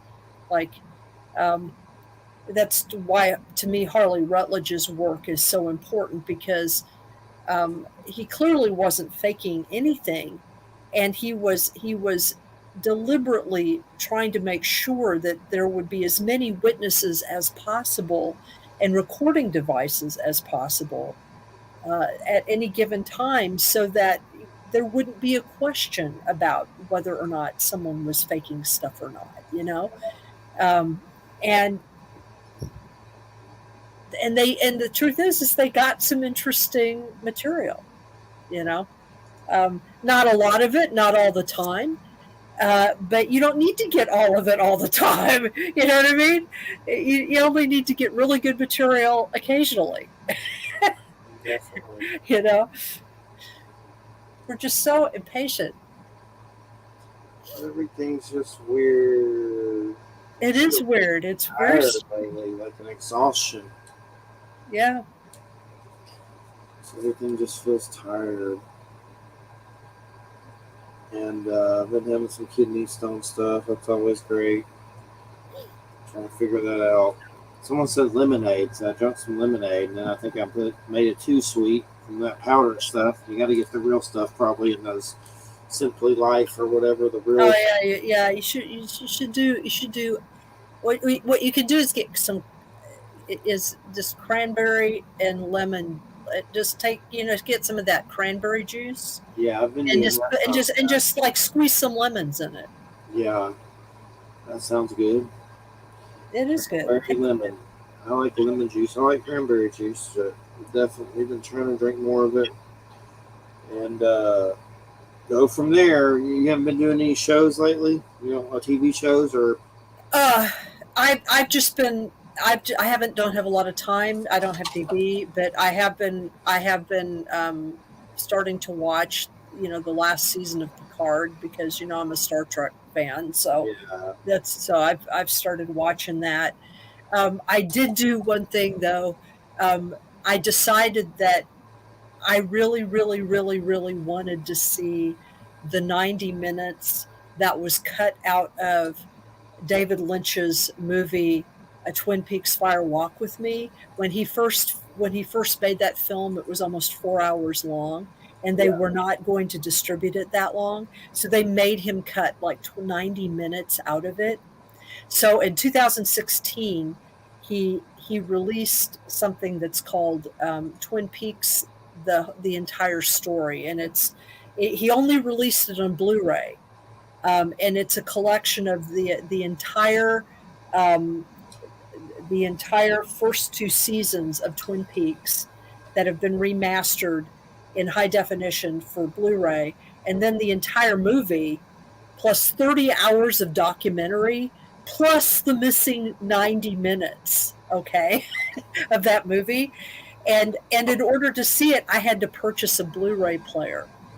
But the only edition of Twin Peaks: The Entire Story that is now available here in this country is the Region B version, which is the EU version. Yeah. And the printing on mine is all in German. Fortunately, I know enough German that it doesn't matter. But I was able to finally see that last weekend, and it was like my face was like glued to the screen for hours.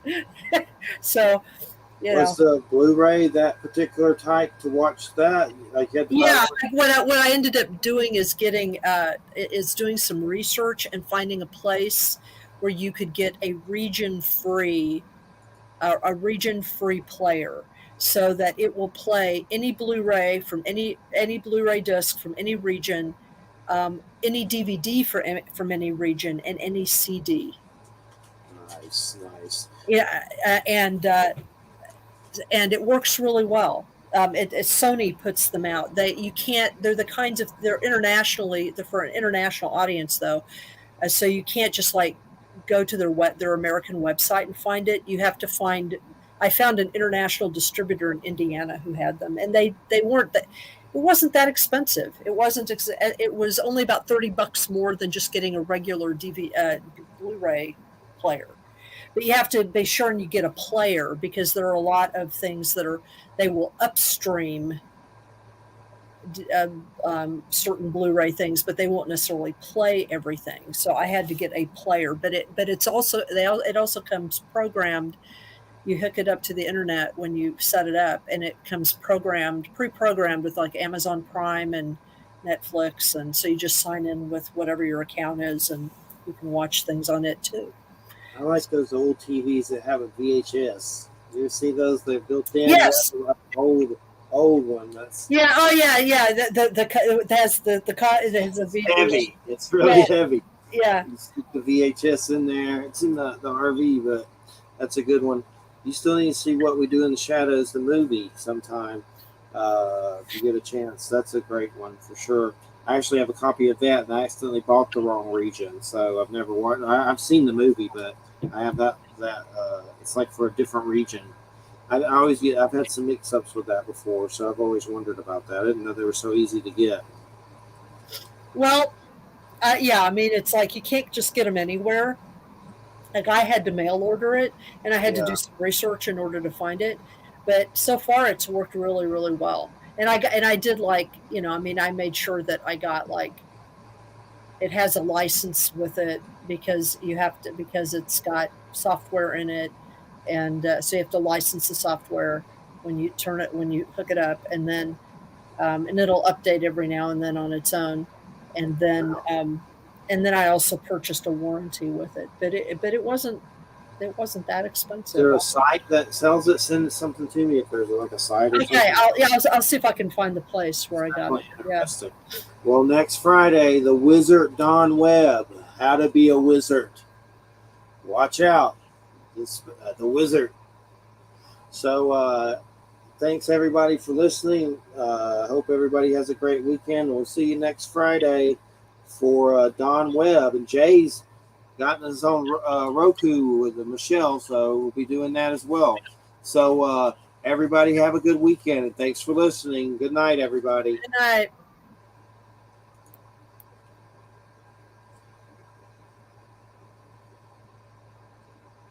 Can't hear you. Now you can hear me, can't you? It helps when I turn on my mic. I said, what did you say about Roku? Jay's supposed to be paying for it starting in April. Oh, so y'all will be all cute on Roku, huh? Yeah. Oh. I got to make sure he's doing it. What do I hit? Just that one little both of those little Rokus? No, there's a gray button. I think it's a U. The W is for somebody else. She's got her own site. That's Rumble. She does Rumble. I'll double check with Jay and make sure he's passing the loot over. So you haven't been invited to none of these great Trump rallies that are going on in Florida, man? Hell no. You know how that works. Some press. What are you talking about? We can make some money on this.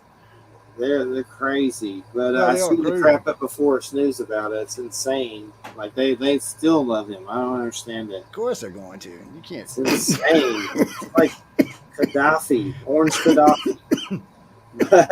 They're already suing this prosecutor. This poor guy. No telling what's going to happen to this poor guy. I was going to ask you, Greg Miller. Do you talk to him anymore? He texted me a couple of weeks ago, maybe about 2 weeks ago, with some bullshit about Bitcoin, and I texted him back, but he didn't text me back. I don't know. He comes on the scene for a while and then he just disappears. Like he disappeared for like 2 years.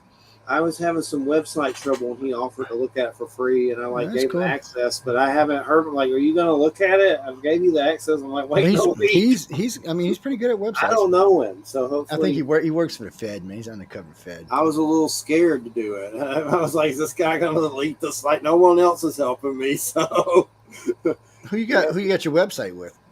GoDaddy.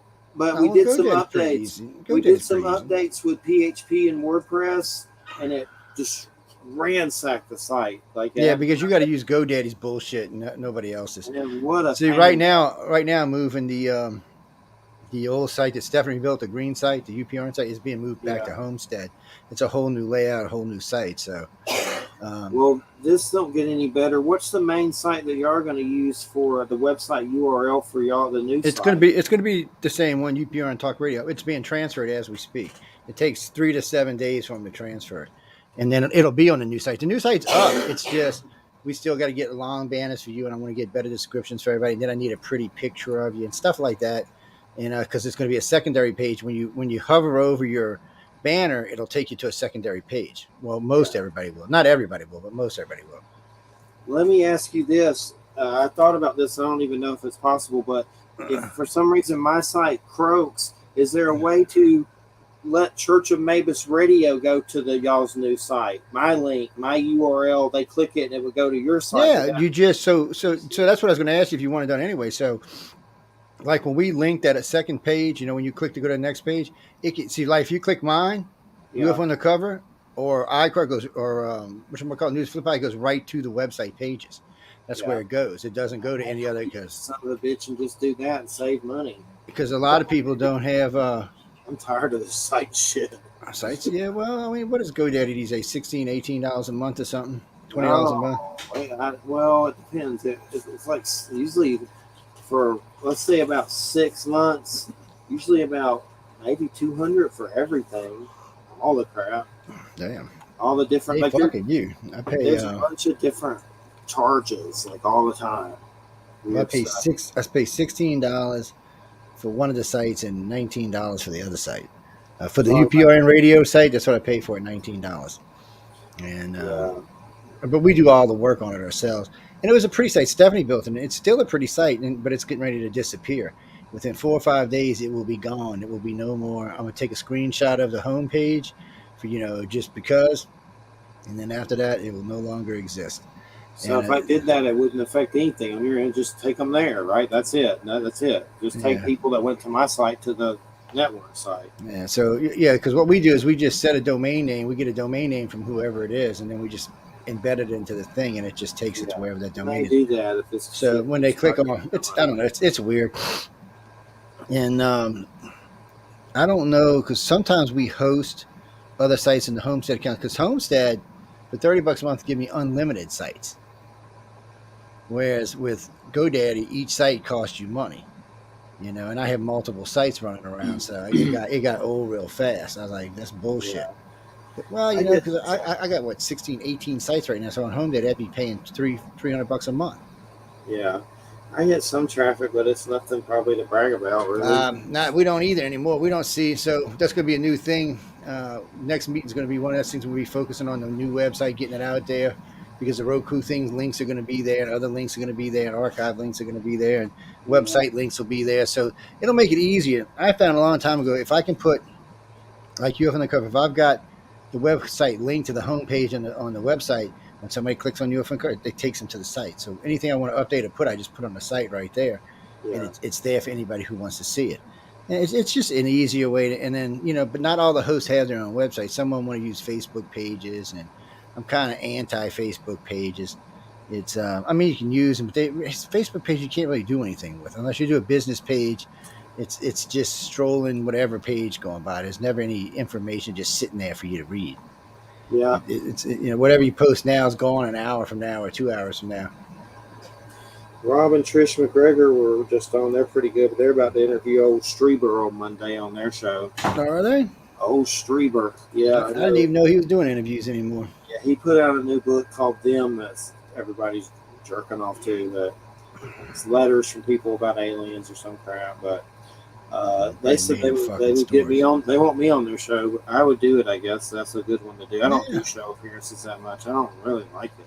Mostly because we've been having blood pressure and kidney stone stuff. It's like I'm doing my show and being uncomfortable. It's like my shit goes when you're in desk, your shit goes up, your blood pressure and stuff.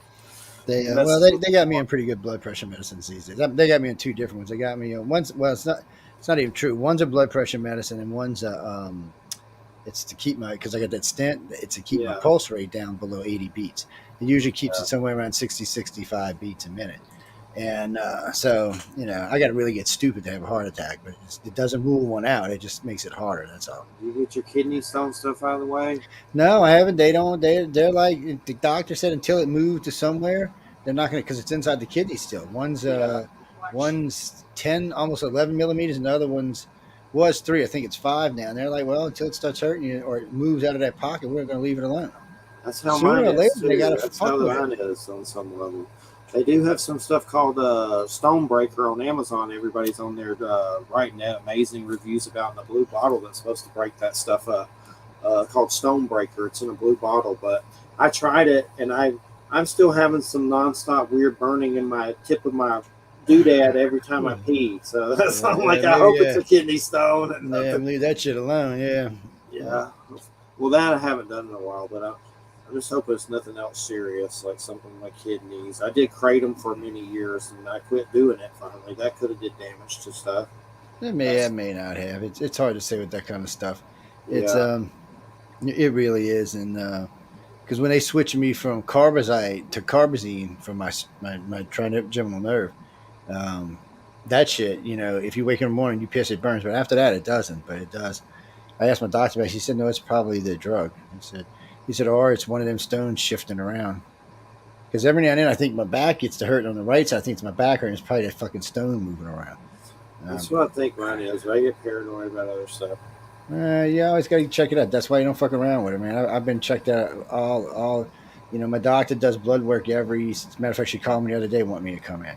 So it's about every 7 months she does blood work on me. They do take urine, they do blood work. They let me know what's going on if there's any problems, and because she believes in catching it fast. The cardiologist is pretty good. He's with Oshner, but I seen him about a year ago now, and he's like, he was so happy with the way I was. He was like, you're good, get out of here. So I'll see you a year, maybe 2. So unless you start having some kind of problem, come see me. And I said, all right. Nice. And well, I don't eat the healthiest, but I do try to eat decent food, man. I mean, Jesus. If I was, sometimes I want to be like a kid, just like eat every fucking bad thing I can find. Yeah, I know the feeling on that one. A lot of cheese. I gotta be careful with that cheese. Oh yeah, I know that's another bad one. But anyway, I gotta get my ass over to the other show. All right. There's some British guy saying that British people aren't welcome because I didn't answer a question about Ted Bundy being a clown in 2 minutes. So I explained we love British people and all the British people we have. Tell them, look, if anybody ever tells you that, tell them go listen to our daytime shows. They're all British shows.